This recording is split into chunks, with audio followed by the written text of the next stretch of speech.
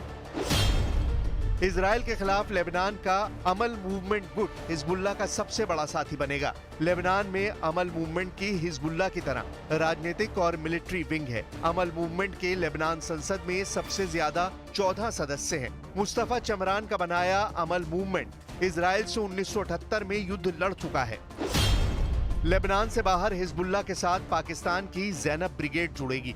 Zainab brigade में ज्यादातर Iran के शिया मिलिशिया लड़ाके हैं। सीरिया के गृह युद्ध में ज़ैनब ब्रिगेड ने बहुत बड़ा योगदान दिया था।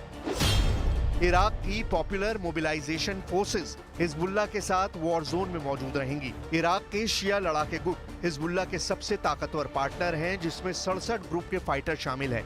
इराक में पॉपुलर मोबिलाइजेशन यूनिट्स 2014 में बनी थी, जिसने इस्लामिक स्टेट के खिलाफ लंबी लड़ाई में जीत हासिल की थी। 2018 में इस पॉपुलर मोबिलाइजेशन यूनिट का दोबारा हैदर अल आबादी ने संगठित किया है।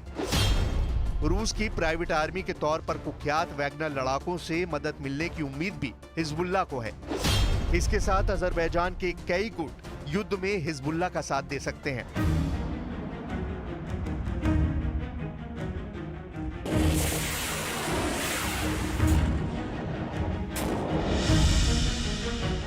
यानी हिजबुल्लाह इजराइल को बराबर की टक्कर देने की ताकत जुटा सकता है, मगर नेतन्याहू अकेले तो युद्ध में होंगे नहीं। इजराइल का रखवाला दुनिया का सबसे ताकतवर देश सुपर पावर अमेरिका है। पश्चिम के वो देश इजराइल का साथ देते हैं जिनके पास एटम बम है। इसी वजह से नेतन्याहू ने हिजबुल्लाह के खतरे से निपटने की हुंकार भर दी है। אנחנו מכים בחיזבאללה במהלומות מחץ מפתיעות. לפני 3 שבועות אנחנו חיסלנו את הרמטכ"ל שלו, היום סיכלנו את תוכנית התקיפה שלו. נסראללה בביירות וחמינאי בטהרן צריכים לדעת שזהו צעד נוסף בדרך לשנות את המצב בצפון ולהחזיר את תושבינו בבטחה לבתיהם, ואני חוזר ואומר, זה לא סוף פסוק.